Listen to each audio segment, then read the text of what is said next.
क्रांती news, आवाज सर्वसामान्यांचा।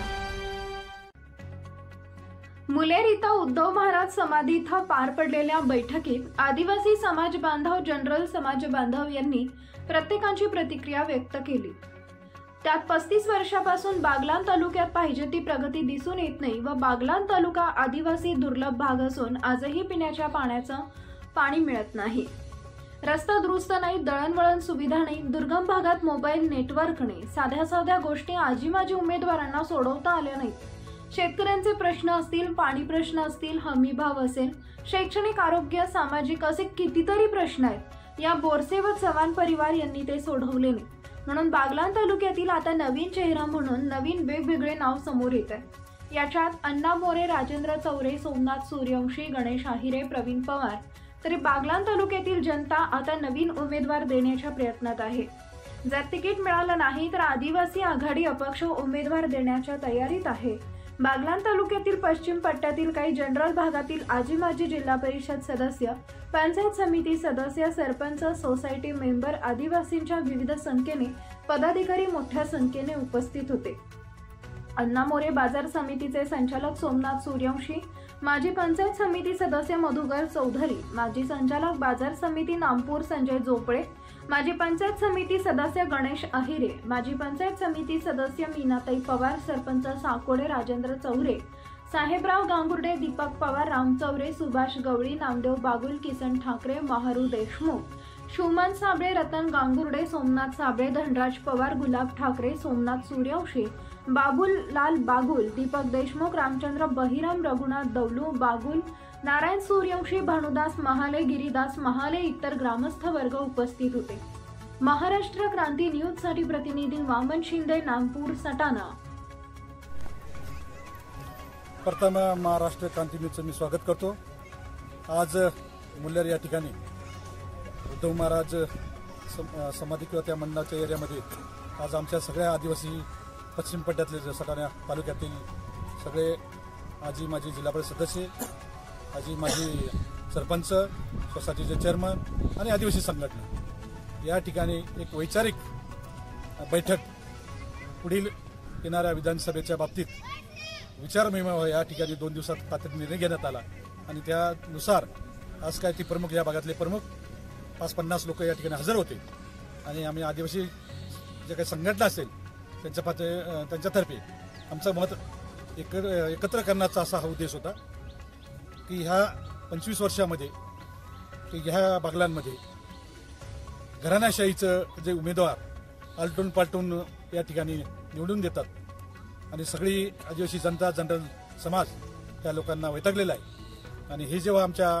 सगळ्या आदिवासी संघटनेच्या कानावर त्यांनी घातलं आणि आम्ही म्हणून ठरवलं की सगळ्यांना आम्ही एकत्र करायचं आणि या ठिकाणी असा निर्णय घेण्यात आला की कोणताही उमेदवार द्या पण तो या भागातला मूळ आदिवासी असला पाहिजे आणि त्या पद्धतीने आज या ठिकाणी बैठकीमध्ये ठरण्यात आली।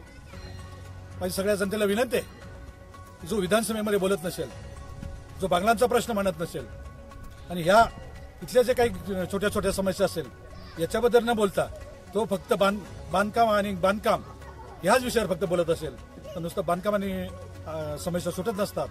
त्यासाठी आरोग्याचे पण विषय असले पाहिजे, ठिकाणी शिक्षणाचे विषय असले पाहिजे, पाण्याचे विषय असले पाहिजे आणि असा एक तरुण होतकरू आमदार बागलाण विधानसभेमध्ये यावं हीच आमची भूमिका आहे आणि म्हणून आमच्या मनात जे होतं ते आम्ही या ठिकाणी आपल्यासमोर मांडण्याचा प्रयत्न केलेला आहे।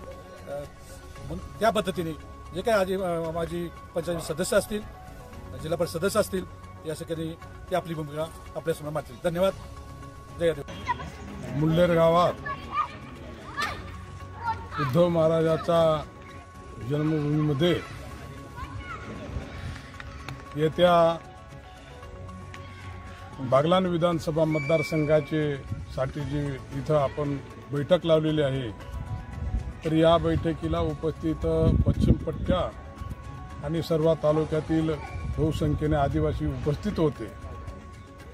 तर आज या बैठकीमध्ये विषय निघाला की 25 ते 30 वर्षापासून चव्हाण आणि बोरसे घराणं हे दोघंच आलटीपलटी या तालुक्यात राज्य करतात आणि आदिवासींच्या ज्या कामाचा विषय आहे तो जिथेच तिथंच ठप्प आहे। त्याच्यासाठी येत्या 2024च्या विधानसभा निवडणुकीबाबत जर या दोघा आजी माजी आमदारांना जर कधी कुठल्याही पक्षाने तिकीट दिलं तर या तालुक्यात ते पराभूत होणार आहे। ते सगळे पक्षांनी दखल घ्यावी आणि या तालुक्यासाठी उमेदवार नवीन चेहरा द्यावा असे मी सगळ्या पक्षांना विनंती करतो। आणि आम्ही सगळे तालुक्यातील आदिवासी एकलव्य संघटना जेवढ्या संघटना असतील सगळ्या आम्ही एकत्र आहोत एवढंच बोलून मी विनंती करतो। जय हिंद, जय महाराष्ट्र। मी संजय झोपळे, माझे पंचायत समिती मेंबर व तालुका काँग्रेस तालुका अध्यक्ष या नात्याने मी आता या आदिवासी संघटनेचे या इच्छुक उमेदवारांच्या मुलाखतीसाठी आलेलो होतो। तर कारण तालुक्याचा जर विषय जर पाहिला तर आता जे दिलीप बोरसे जे आहे त्यांचं म्हणणं आहे की आम्ही कामं भरपूर केलेले आहेत। जर कामं भरपूर केलेले आहेत तर तुमचे कामं किती चांगले आणि किती निकृष्ट दर्जाचे कामं आहेत हे पहिले तुम्ही बघा। तुम्ही फक्त कामं करत असताना फक्त टक्केवारीसाठी कामं केलेले आहेत। कारण मी तुम्हाला तुमचे जिथं जिथं कामं झालेले आहेत त्या स्पॉटला घेऊन जाऊन तुमचे कामं मी दाखवू शकतो। तुम्ही फक्त टक्केवारीसाठी काम केलेत आणि नुसतं नामधारी तुम्ही कामं केलेले आहेत। त्याच्यामुळे यावेळेस आजी माजी आमदार जे आहेत त्यांनी या निवडणुकीमध्ये तुम्ही निवडणूक लढवू नये आणि नवीन चेहऱ्याला संधी द्यावी जेणेकरून ते पण शिकतील आणि त्यांनाही भविष्यात राजकारण करता येईल। कारण तुमचे कामं लोकांना माहिती आहे आणि यावेळेस लोक तुम्हाला तुमची जागा दाखवून देतील। त्याची माझ्यात काही तीव्र शंका राहिलेली नाही आहे। धन्यवाद। जय महाराष्ट्र। मी राजेंद्र चौरे। आज बागलाण तालुका पाहिला। बागलाण तालुका हा आदिवासी बहुल असं बागलाण तालुका आहे।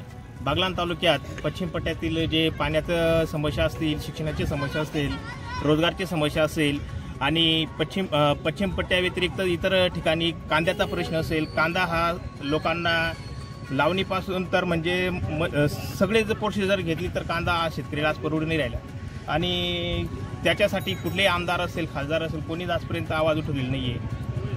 अनेक समस्या आहेत। आजी माजींना माहिती आहे की इथं बोरसे संपल्यावर चव्हाण येतो, चव्हाण संपल्यावर बोरसे येतो, म्हणजे शापाकाटा त्यांचं रात्र दिवस चालू असतं। त्यांना माहिती आहे आपल्यापुढं आता दुसरं कोणीच नाही आहे। आपण दोघं एक पंचवार्षिक, मी दुसऱ्या पंचवार्षिक तुम्ही। याच्यासाठी बागलाण तालुक्यातील जेवढ्याही संघटना असतील संघटनांनी आता या मीटिंगमध्ये या बैठकीमध्ये ठरवलेलं आहे की आपल्याला नवीन चेहरा द्यायचं आहे आणि या नवीन चेहऱ्यात महाविकास आघाडीचे जे विविध पदाधिकारी आहेत त्यांच्या म्हणण्यानुसार ज्यांनाही तिकीट भेटलं असे अनेक उमेदवार आहेत की त्या उमेदवारांना ज्यांच्या पक्षाने तिकीट दिलं तो उमेदवार देऊ आणि त्यांच्या पाठीमागे आम्ही धावू। जर पक्षाने जर ह्या नवीन उमेदवारांना जर तिकीट दिलं नाही तर आम्ही अपक्ष उमेदवार देऊ आणि त्या उमेदवाराला आम्ही निवडून आणण्याचा प्रयत्न करू असे सगळ्या संघटना ज्या आहेत त्यांचं म्हणणं आहे आणि ते आम्ही पुरवठा आणू आणि लोकांच्या ज्या समस्या आहेत त्या सोडवण्याचा आम्ही प्रयत्न करू। धन्यवाद। अशाच नवनवीन बातम्या पाहण्यासाठी आमच्या महाराष्ट्र क्रांती न्यूज या YouTube चॅनलला लाईक करा, सबस्क्राईब करा आणि बेल आयकॉनला प्रेस करा।